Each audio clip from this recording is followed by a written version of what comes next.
बहुत बहुत स्वागत है आप सभी का कैरियर प्लस यूट्यूब चैनल में।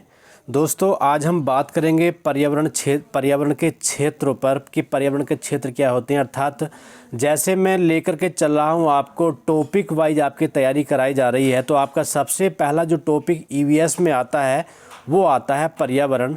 तो पर्यावरण से संबंधित मैंने आपको 2 वीडियो अभी प्रोवाइड कराए हैं जो प्रीवियस ईयर्स में क्वेश्चंस आए थे आपके पहले टॉपिक से, राइट। उन दोनों वीडियोज में हमने वही क्वेश्चंस दिए थे जो आपके UP TET, C TET, H TET या अदर टेट एग्जाम्स में क्वेश्चंस आए, वो मैंने आपको प्रोवाइड कराया। इससे पहले मैंने आपको एक वीडियो प्रोवाइड कराया था जो आपके फर्स्ट टॉपिक से रिलेटेड था, जिसमें मैंने इसके पर्यावरण के क्षेत्र से पहले पर्यावरण का अर्थ क्या होता है, पर्यावरण के घटक कौन कौन से, इन सभी बातों को फोकस किया था। अब उन सबको करने के बाद में उसी सीरीज को आगे बढ़ाते हुए उससे आगे के भाग को मैं आज आपके सामने पेश कर रहा हूँ, पर्यावरण के क्षेत्र। इसको भी हम भली भांति समझने की कोशिश करेंगे, सामान्य भाषा में एक्सप्लेन करने का प्रयास करूँगा जिससे कि हर स्टूडेंट इसको अच्छे से समझ सके। साथ ही साथ मेरा सभी स्टूडेंट से अनुरोध रहता है कि इस वीडियो को अधिक से अधिक बच्चों तक पहुंचाने के लिए आप मेरा सहयोग करें, अपने व्हाट्सएप ग्रुप, सोशल मीडिया पर शेयर करें, साथ ही साथ वीडियो को लाइक करें। ठीक, वीडियो को लाइक करने में आपका 1 रुपया क्या 1 पैसा भी खर्च नहीं होता, केवल आपका कुछ सेकंड की टाइम लगता है, 1 सेकंड भी मात्र लग पाएगी और वीडियो को लाइक हो जाएगा। कमेंट सेक्शन में लिख करके बताएं कि आपको वीडियो कैसे लगते हैं। ठीक है, चलिए बढ़ते हैं आगे। सबसे पहले शुरुआत करते हैं, पर्यावरण के क्षेत्र कौन कौन से होते हैं। दोस्तों देखिए, पर्यावरण को 4 क्षेत्रों में डिवाइड किया जाता है। कितने क्षेत्रों में? 4 क्षेत्रों में डिवाइड किया जाता है। कौन कौन से क्षेत्रों में डिवाइड किया जाता है? नंबर 1 पर स्थल मंडल आता है, नंबर 2 पर जल मंडल आता है, नंबर 3 पर वायुमंडल आएगा और नंबर 4 पर जैव मंडल आएगा। अब ये क्वेश्चन हमारा कन्फर्म हो जाता है कि पर्यावरण के कुल कितने क्षेत्र होते हैं, अर्थात पर्यावरण को कितने क्षेत्रों में विभाजित किया गया है, तो आप आसानी से लिख पाएंगे कि 4 क्षेत्रों में विभाजित किया जाता है। ठीक, चारों क्षेत्र हमारे सामने आ गए। अब हम बात करेंगे कि स्थल मंडल किसे कहा जाता है। यहाँ से प्रश्न बनता है दोस्तों। प्रश्न कहाँ से बनता है? प्रश्न यहाँ से बनता है कि स्थल मंडल किसे कहा जाता है। स्थल मंडल कौन सा होता है? देखिए, पृथ्वी के ठोस ऊपरी परत, पृथ्वी की जो सबसे ऊपर की लेयर होती है उस परपटी को स्थल मंडल कहा जाता है। जैसे ये पृथ्वी होती है, जब इसकी हम परत को काटते हैं ना, तो परत के काटने पर जो इसका पहला सबसे ऊपर वाली परत होती है, ये वाली परत, इस परत को स्थल मंडल कहा जाता है। ठीक है, इस परत को स्थल मंडल कहा जाएगा, जो सबसे ठोस और ऊपरी परत होती है। इस परत में क्या होता है, लगभग 1/3 भाग स्थल मंडल है। जो हमारा पूरा पृथ्वी है, उस पृथ्वी का जो 1/3 अर्थात 29% भाग है वह स्थल मंडल के अंतर्गत आता है। जल मंडल, वायुमंडल, बाकी सारा भाग हो जाता है। ठीक है, अब आगे समझेंगे कि यह मंडल सैलों एवं खनिजों से निर्मित है। जो स्थल मंडल होता है ना, किससे निर्मित होता है? वह सैलों एवं खनिजों से निर्मित होता है, राइट। यह मंडल मृदा की पतली परत से ढका हुआ है। जैसे मैंने आपको बताया कि जो इसकी परतें होती हैं पृथ्वी की, वो इस प्रकार से बनी हुई हैं। तो ये परतें अलग अलग इसकी बनी हुई है, मृदा की पतली पतली परतों से ढका हुआ होता है स्थल मंडल। ठीक, अब आगे बात करें, इस मंडल में पर्वत, पठार, मैदान, घाटी आदि पाए जाते हैं। देखिए, आप यहाँ समझ लें, पर्वत आते हैं, पठार आ गया, मैदान आ गया, घाटी आ गई, परंतु यहाँ पर जल की बात नहीं हुई है, जो समुद्र की बात नहीं हुई, क्योंकि स्थल मंडल पूरे भाग का 29%, पृथ्वी के 29% पर स्थल मंडल पाया जाता है। ठीक है, और जो इसका 71% भाग बच जाता है उसमें बाकी सभी पाए जाते हैं। ठीक, आगे अब बात आती है कि इंपॉर्टेंस क्या है स्थल मंडल का। देखिए, स्थल मंडल का महत्व क्या है, आप समझ सकते हैं। जितने भी जीव जंतु हैं, जो भी प्राणी होते हैं, वे सभी को जो रहने का आश्रय स्थल होता है वह स्थल मंडल होता है। जो भी खनिज हमें प्राप्त होते हैं, जैसे लोहा, कॉपर, मैग्नीज, तांबा है, कोयला, ये सभी जो खनिज हैं उन सब का स्रोत भी मुख्यतः यही मंडल है, स्थल मंडल है। ठीक है, इस मंडल में हमें वन, कृषि, रहने के लिए भूमि प्रदान करता है, जो हमने अभी बात की थी। ये सब चीज़ें हमें स्थल मंडल से प्राप्त होती हैं। और जो हम लोग पशुओं को चराते हैं वे भी सब हम स्थल मंडल पर ही चरा पाते हैं, क्योंकि यहाँ पर घास के मैदान भी पाए जाते हैं। तो ये विशेषताएं हो जाती हैं, ये महत्व हो जाता है स्थल मंडल का। ठीक, आगे बात करेंगे। अब देखिए, 4 पार्ट हमने बताए थे। पहला स्थल मंडल होता है, नंबर 2 पर जल मंडल आ जाता है, नंबर 3 पर आता है वायुमंडल, नंबर 4 पर जैवमंडल। तो ये जलमंडल आपके सामने है।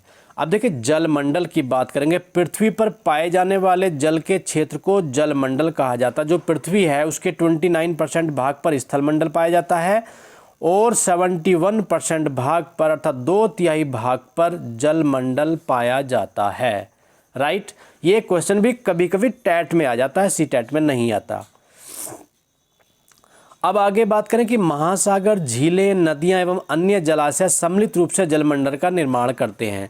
जैसे स्थलमंडल पर क्या पाया जाता है, पहाड़ी, घाटियां, मैदान, पर्वत पाए जाते हैं, उसी प्रकार से जलमंडल में झीलें, नदियां और अन्य जलाशय या महासागरों के मिलने से जो बनता है वह जलमंडल कहलाता है। ठीक, जल विभिन्न दशाओं जैसे बर्फ, वाष्प व भूमिगत जल के रूप में पाया जाता है। मतलब भूमि के नीचे भी जल पाया जाता है, वाष्पीकरण के रूप में जल पाया जाता है, बर्फ के रूप में भी जल पाया जाता है। ठीक, अर्थात अलग अलग दशाओं में जल पाया जाता है जलमंडल में। अब हम बात कर लें कि जलमंडल का महत्व क्या है।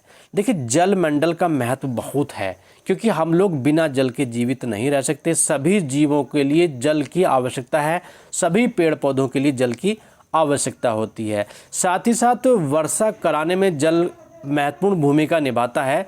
जल से ही बादलों का निर्माण होता है और वर्षा होती है। अगर जल नहीं होगा तो वाष्पीकरण नहीं होगा, वाष्पीकरण नहीं होगा तो बादलों का निर्माण नहीं होगा, और बादलों का निर्माण नहीं होगा तो वर्षा नहीं होगी। अर्थात एक दूसरे से सभी चीज़ें जुड़ी हुई होती हैं। ठीक है, आगे बढ़ेंगे। अगर आप लोगों ने पहली बार आप वीडियो को सीन कर रहे हैं तो चैनल को सब्सक्राइब करें और साथ ही साथ बेल आइकन को दबाना नहीं भूलिएगा। ये जो घंटी होती है इसको दबाने से, टन करने से आपको नोटिफिकेशन मिलता है। हम जब भी वीडियो अवेलेबल कराएंगे, अपलोड करेंगे, तुरंत आपके पास में नोटिफिकेशन पहुंच जाएगा तपाक से, और आप घटाक से अपना मोबाइल खोल करके वीडियो को देख सकते हैं कि अब आपके फ़ोन पर एक नया कैरियर प्लस की तरफ से वीडियो आ गया। ठीक है, आगे बात करते हैं वायुमंडल की। देखिए वायुमंडल के बारे में बताएं। पृथ्वी के चारों ओर जो वायु का आवरण बना है उसे वायुमंडल कहते हैं। मतलब जो वायुमंडल का मतलब हो गया, जो पृथ्वी है ना, हमारी पृथ्वी जो चारों तरफ से जिस वायु की परत से ढकी है उसको वायुमंडल बोला जाता है। ठीक, अब वायुमंडल में बहुत सारी गैसें हैं, जिसमें सबसे ज़्यादा नाइट्रोजन, ऑक्सीजन, कार्बन डाइऑक्साइड गैसें पाई जाती हैं। ठीक है, सबसे ज़्यादा मात्रा में नाइट्रोजन गैस पाई जाती है। इस मंडल में धूल के कण एवं जल वाष्प भी पाया जाता है, क्योंकि जो वाष्पीकरण होता है जिससे बारिश होती है तो वो जल वाष्प होकर के कहाँ जाता है, वह वायुमंडल में जाता है। ठीक है ना, वायुमंडल में जाता है। धूल के कण भी होते हैं, जैसे कि आप देख पा रहे हैं आजकल धूल बहुत ज़्यादा उड़ रही है, क्योंकि बहुत ज़्यादा ट्रैफिक है, फैक्ट्रीज़ हैं, तो धूल के कण भी वायुमंडल में जाते हैं। अब वायुमंडल का महत्व क्या है, आप सभी लोग जानते हैं वायुमंडल का बहुत बड़ा महत्व हमारे जीवन में। अगर वायुमंडल नहीं होता तो हम लोगों का जीवन की हम लोग कल्पना ही नहीं कर सकते थे, क्योंकि वायुमंडल में जो कुछ ऐसी जहरीले गैसें हैं जो सूर्य से निकलती हैं, उनको रोकने में वायुमंडल मददगार साबित होता है। उन गैसेस को हमारे पास पहुंचने से पहले ही रोक लिया जाता है, अर्थात हमारी उससे सुरक्षा करता है, बचाव करता है। ठीक है, यह मौसम और जलवायु में परिवर्तन लाने का काम करता है, रेडियो संचार में मदद करता है। जो हमारा ये वेव्स का सिस्टम है, हमारा सैटेलाइट का सिस्टम है, ये सभी हमारे वायुमंडल से संचालित किए जाते हैं, और रेडियो टेक्नोलॉजी को या जो भी ये संचार टेक्नोलॉजी है उसमें बहुत बड़ी हमारी मदद करता है। ठीक, तो ये वायुमंडल का महत्व हो जाता है। आगे बात कर लेंगे जैव मंडल के बारे में। दोस्तों जैव मंडल, अब देखिए ये है जैव मंडल। अब हम थोड़ा जैव मंडल पर प्रकाश डालते हैं। आपको वीडियो कैसा लगता है ज़रा मुझे बताते भी रहिएगा। देखिए पृथ्वी का वह संकीर्ण क्षेत्र जहां स्थल, जल और वायु मिलकर जीवन को संभव बनाते हैं जैव मंडल कहलाता है। जैव मंडल किसे कहा जाता है, जैव मंडल में पृथ्वी, स्थल, जल, इन तीनों के मिलने से जो हमारे जीवन का संभावनाएं पैदा होती हैं उसे जैव मंडल कहा जाता है। यहाँ पर मनुष्य भी होता है, यहाँ पर जीव भी होते हैं, पेड़ पौधे भी होते हैं, इसको जैव मंडल कहा जाएगा। ठीक है, जंतु और पादप मिलकर इसका निर्माण करते हैं। जैसे हमने बताया कि जंतु और पादपों के मिलने से जो मंडल का निर्माण हुआ उसको जैव मंडल कहा जाता है।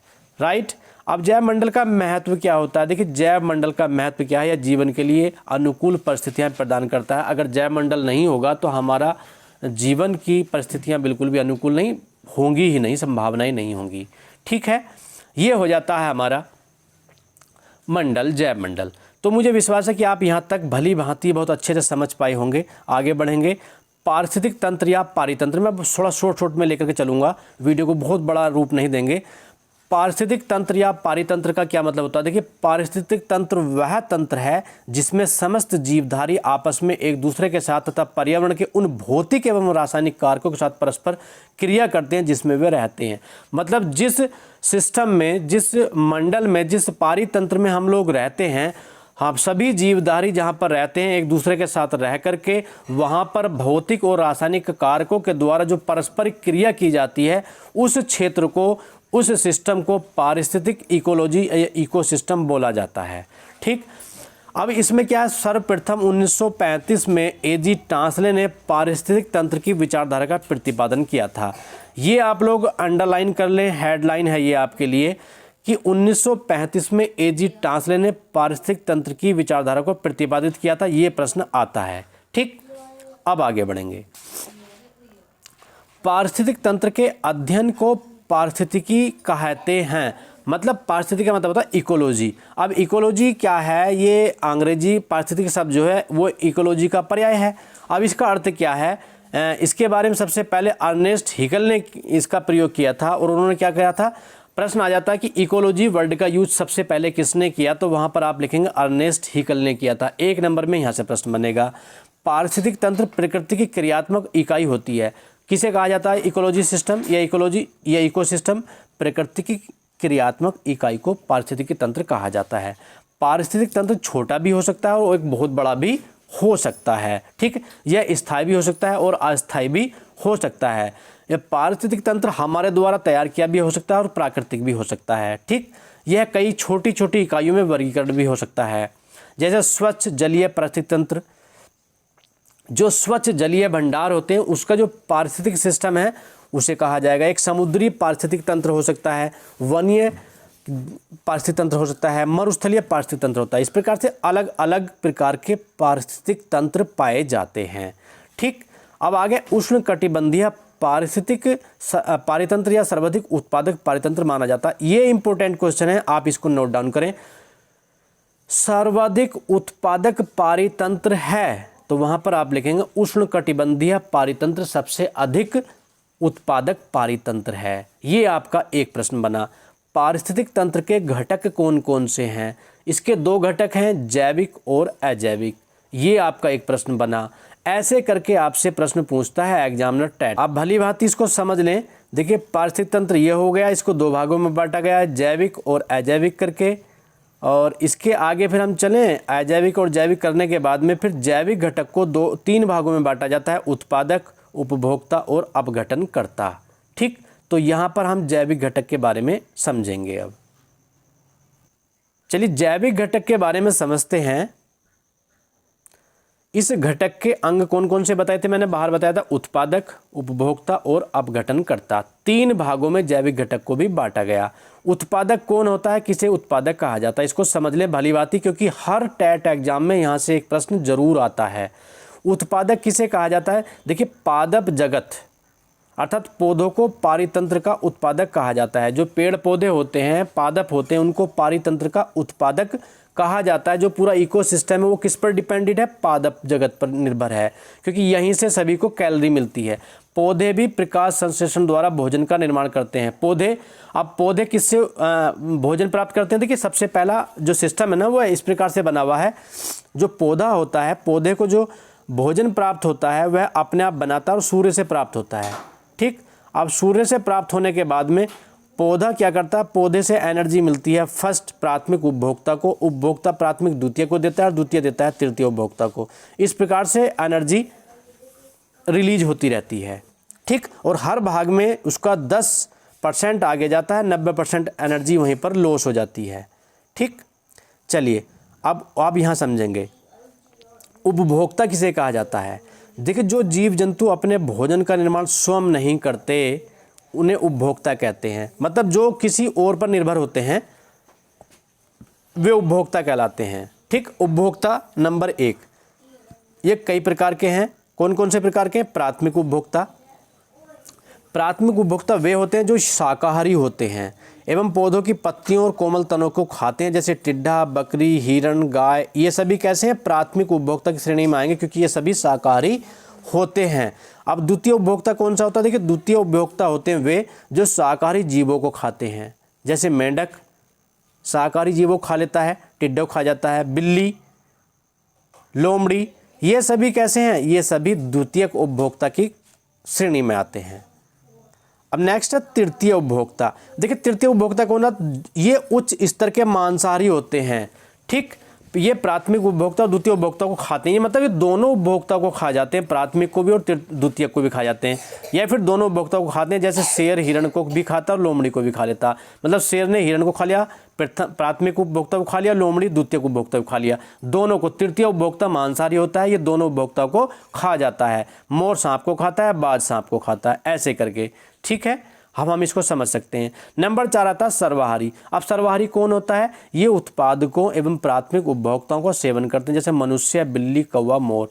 अब मनुष्य क्या है? प्राथमिक उपभोक्ता को भी खाता और उत्पादक को खाता। उत्पादक में कौन आता है? पादप जगत आता है। तो पादपों को घास फूस जो होते हैं उनको भी हम लोग खा लेते हैं, मनुष्य खा लेता है। और वह किसे खाता है? वह जैसे क्या बोलते हैं, प्राथमिक उपभोक्ता था, उसको भी खा जाता है। ठीक, अब आगे आ जाता अपघटनकर्ता। अपघटनकर्ता किसे कहा जाता है? मृतक भक्षी को अपघटनकर्ता कहा जाता है। कभी कभी प्रश्न यहाँ से पूछ लिया जाता है। देखिए, मृत जीव जंतु को अपना भोजन बनाते हैं। ये किसे करते हैं? जो मृत जीव जंतु होते हैं उनको खाते हैं, उनको अपना भोजन बनाते हैं अपघटनकर्ता। ये मृत शरीर के कार्बनिक पदार्थ को साधारण भौतिक तत्वों में अपघटित कर देते हैं, जैसे जीवाणु और कटक। ये क्या करते हैं? जो मृत शरीर होता है उससे कार्बनिक पदार्थ को निकाल करके साधारण भौतिक तत्वों में अपघटित कर देते हैं। ये बैक्टीरिया और कवक होते हैं, इनको अपघटनकर्ता कहा जाता है। ये बात हमारी जैविक घटक की हो जाती है। अब आगे बात करेंगे अजैविक पर। देखिए, अजैविक के अंतर्गत क्या आता है? इस घटक के अंतर्गत प्रकाश, वायु, जल, मृदा एवं कार्बनिक पदार्थ आते हैं जो उत्पादकों एवं उपभोक्ताओं के लिए आवश्यक होते हैं। ये अजैविक घटक के अंतर्गत आएंगे। चलिए आगे बढ़ेंगे। खाद्य श्रृंखला को आप समझ लें, बहुत ज़्यादा नहीं, थोड़ा खाद्य श्रृंखला को समझ लें। देखिए, खाद्य श्रृंखला या खाद्य कड़ी जिसे हम कहते हैं, ये भी एक ऊर्जा प्रवाह का एक सिस्टम बना हुआ है, एक तंत्र बना हुआ है। ऊर्जा जो होती है वो एक दिशीय होती है, ऊर्जा का प्रवाह जो होता है एक दिशीय होता है। ये मोस्ट इंपॉर्टेंट क्वेश्चन है। ये प्रश्न यहाँ से बनता है कि ऊर्जा का प्रवाह कितने दिशीय होता है? एक दिशीय, बहुदिशीय, दो दिशीय, ऐसे करके। तो वहाँ पर आप लिखेंगे ऊर्जा का प्रवाह एक दिशीय होता है। ऊर्जा जो चलती है एक दिशीय होती है, इस प्रकार से। ठीक, अब जैसे पौधे होते हैं, ये उत्पादक हो जाता है। अब पौधे उत्पादक हो जाते हैं, तो उत्पादक को की जो एनर्जी होती है वो 1000 कैलोरी होती है, मान के चलो। तो यहाँ से जो ऊर्जा टिड्डा में जाएगी वो यहाँ पर 100 कैलोरी जाएगी, मात्र 100 कैलोरी। क्योंकि यहाँ पर क्या होता है, 90% कैलोरी यहीं पर लॉस हो जाएगी और 10% कैलोरी आगे रिलीज होती है। अब टिड्डे से द्वितीयक उपभोक्ता मेंढक है, तो मेंढक में जो पहुँचेगी वो 10 कैलोरी पहुँचेगी मात्र।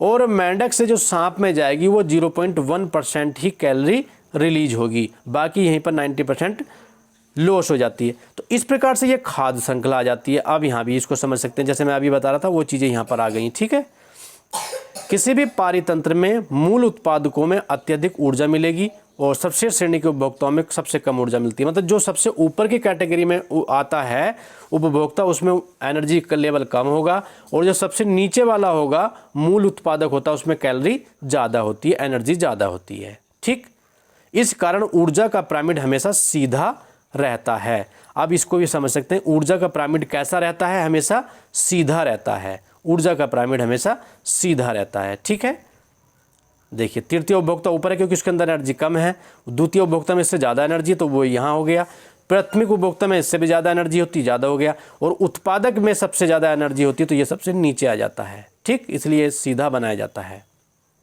समझ गए होंगे इन पर।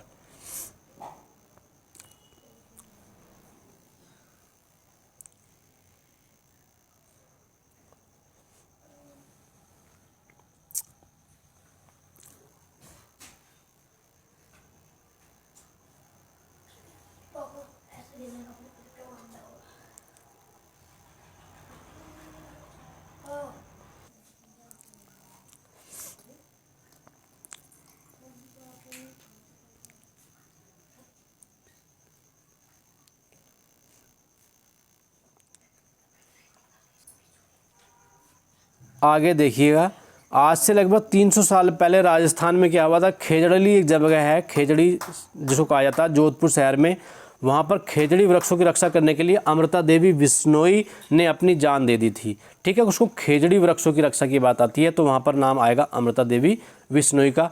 आगे है अप्पिको आंदोलन।